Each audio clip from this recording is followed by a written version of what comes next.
Rory Stewart, it's good to see you. We got elected back in 2010, different parties at the same time. We're veterans together. We went through the ringer together. We really did. Your list of achievements is far more impressive than mine. You are a former diplomat, you're a former Conservative cabinet minister, you're a former Tory leadership candidate, you're a co-host of the most successful politics podcast, an academic, and this book comes out the day after this is broadcast. And I really enjoyed it, and I'm going to talk largely to you about your experiences that you've detailed about your time in Westminster in the book. But first of all, I just want to ask you, do you wish you were sitting here as Prime Minister? Yes, I do. I think it would have been a pretty tumultuous ride. It's not been easy. Brexit, COVID. But I felt that we had a real opportunity in 2019 to try to bring the country together a bit more. I felt it was terribly kind of divided and fractured. A friend of mine just pointed out that in the opinion polls, when you and I were in Parliament, 50% of people who voted Remain said they wouldn't speak to someone who'd voted Brexit, and vice versa. And only 25% of either side were prepared to allow their children to marry someone from the other camp. So I really felt that what we needed to do is bring people together, not get into this horrible standoff of us against them. Do you see a future role for yourself in politics?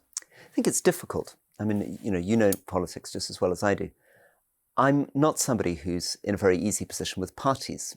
I sadly broke with the Conservative Party because I belong to a tradition of a much more, I guess, centrist, more traditional conservatism.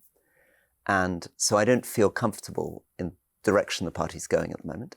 At the same time, obviously, I'm not a Labour supporter because I have very traditional views about the world. So I think unless we change our electoral system, and it's one of the things I want to encourage, I think these parties are basically old, dead and broken. And the only way to actually bring some new, fresh ideas in is to do what New Zealand did, which is to change their electoral system, a bit more proportional representation, smaller parties coming in. Have you decided who you're going to vote for next year? I haven't, no. Usually when I get really stuck, I'm afraid I give up and vote for the Lib Dems. OK, so let's talk about this memoir that you've written about your time in politics. You're very critical of Westminster, but you're also critical of yourself. And I've picked out a few quotes to illustrate this. Let's start with, the real person I despised in all of this is when you were in your first term as a Member of Parliament, the real person I despised in all of this was myself. Why? Well, I'm, as you say, I'm quite critical of colleagues, but what I want to explain is that I was as bad, if not worse, than all of them. I think what Westminster does, and I don't know whether you felt this because you came in with a very impressive career before you came into Parliament, is it often takes people who outside Parliament are actually reasonable people, right? Very strange. I came in with people who were successful doctors, colonels in the army, business people, writers, historians, academics. And within a few months, we were all these sort of being treated like school children by the whips. It's a very, very odd system. Nothing is what it seems. It's like Alice in Wonderland. You're making speeches in the House of Commons chamber and literally nobody's listening. All your colleagues are on their phones, except maybe your mum. And even she gives up pretty soon with listening to your speeches in the House of Commons. And you realise that the whole thing is basically about creeping up to your bosses. I rebelled against David Cameron when I was early on in my time in Parliament. And George Osborne said, if you rebel, we're not going to promote you for 5 years. Now, that doesn't sound like a big deal, I guess, to the public listening. They're like, fine. But actually, you've come into Parliament to try to do things and make a difference. And to spend 5 years stuck on the backbenches, watching, Liz Truss, who joined at the same time as you, becoming a cabinet minister, because you've rebelled once. And you end up, and this is why I ended up despising myself, I would find myself sort of creepily trying to sit next to David Cameron at lunch, and I'd send these texts saying, congratulations on your latest policy that I didn't really believe in. And so I began to feel that I was being made in my early 40s into some kind of child. And one of the things that you say in the book about sending texts, about praising the Prime Minister's latest initiatives, you say texts which even now make my ears burn with embarrassment. You feel a sense of shame at how you behave. Because, I, like you, and I like many members of Parliament, I'd been the acting governor of an Iraqi province responsible for 3 million people, been a Harvard professor, I'd run a charity in Afghanistan. I thought that I was a reasonably substantial person.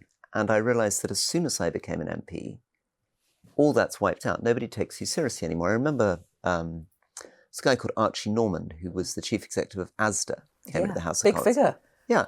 And Before. you would have thought that if you'd been the chief executive of Asda and run a huge supermarket chain, people would take you seriously. I remember all my colleagues saying, oh, we knocked him down to size. We made him wait in the corner of the tea room. We didn't promote him. We showed him that it's literally, there are some wonderful people in Parliament. I mean, people I really loved, and I've praised a lot of them in the book.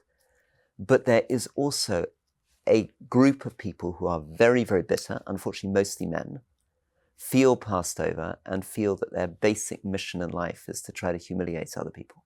You don't need to name names, I'd love you to. But did you feel, were there occasions when you felt you were being humiliated by colleagues on your own side? Yeah, and actually on every time, it's a very odd process. I remember, for example, when I was elected to become chair of the Defence Select Committee, so this was quite a big honour for me. I was first-term MP. I'd stood, Labour MPs voted, Conservative MPs. I'd turn up for my first day to chair my committee. And there's a sort of mutiny, and these older MPs say, we demand that you never speak again to the press without our permission. And I'm thinking, what, is that a thing? Are they allowed to say that? Am I missing some unwritten rule of Parliament? The truth was they're just making it up. They have no power at all to control my ability to speak to the press. But they're all sitting there, having worked this all out amongst themselves, because they're angry. They're angry that they've stood to be chair of the Defence Committee and I've been elected. And they want to knock me down a peg or two. It's a very... Now, why does this matter? It doesn't matter in terms of me. I mean, obviously, it's irrelevant, my funny fragility, vanity, ego. What matters is that what that means for when these MPs become ministers. If you treat people as children, if you treat them as though they're incompetent, lazy, dishonest, you do not prepare them to take responsibility seriously and properly. And I felt, when I was eventually sitting around the cabinet table, that the 10 years of kind of hazing, sort of schoolyard hazing, doesn't produce proud, independent, confident decision makers. Right, even when they're at the cabinet table, they're still sending creepy texts to the Prime Minister, hoping they can get, a slightly more senior job at the cabinet table. Right. Given everything you learned, I recognise a lot of what you say in it from my own experience. I want you to give some advice to the MPs, the new MPs, because it's only going to change from within, who get elected next year. How can they stop becoming these terrible creatures? So you and I came in at the end of the expenses scandal, and I thought that was a huge opportunity that we missed. I think all of the 2010 intakes should have come together and said, actually, what was going on was disgusting. We're going to sign up to a code of conduct. We're not going to behave like this other lot. Instead of which, everybody was so delighted to be elected, they immediately wanted to be just like the people before. So I'd like to see the new MPs do that. I mean, I'm interested, I'd like to put it back on you though, because you went through exactly the same thing. And I worry writing the book that I'm going to come across as completely sort of bitter and unfair because I'm more critical upon. But do you feel it resonated with your experience? It did. And actually, I think people, the machine expected me, because I'd been a television presenter, to be able to go out and advocate the party line a lot more. But what I realised is that I couldn't remember lines that had been written by somebody else and it could make them look naturally. So I said, hang on, I have to step back. It's very difficult. It's abnormal to be able to deliver lines that somebody else has written. And that you don't believe often. Yeah, yeah, exactly. Or you don't fully believe, no, or you don't absolutely. fully understand. Yeah, no, it's very odd. And Liz Truss, Priti Patel, who were my first two bosses, were kind of masters at this. And I remember sort of watching them on television, really repeating. Yeah. I think in those days it was the long-term economic plan is working, the long-term economic plan is working. But I think, although that might work in the short term, it's very damaging in the long term. One of the reasons why the public don't trust politicians, why almost half the public says they now don't want to watch the news is because of this. We're much more comfortable talking about mental health these days. Thank goodness. Some very prominent people have smashed taboos, and there's been some great campaigns about this. I read something you said in your podcast, actually, about MPs' breakdowns and suicide attempts because you said the politics is deeply unpleasant. Did you watch some colleagues sort of crumble? Oh, terrible. I mean, genuinely terrible. I mean, I don't want to talk about the specifics because this is deeply personal to people. But yes, colleagues tried to kill themselves, people I knew. I mean, in very serious ways. I mean, almost killed themselves.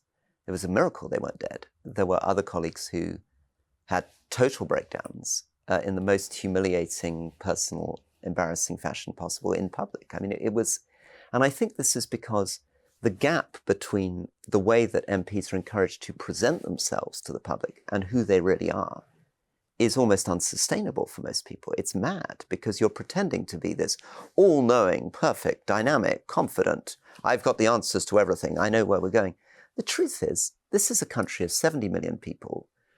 Politicians don't really know what's going on. The idea that anybody actually understands what's going on in every hospital in this country is mad.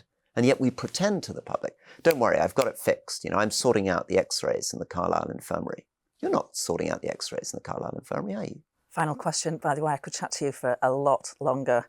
I'm intrigued because a few years ago, you admitted smoking opium at a wedding in Iran.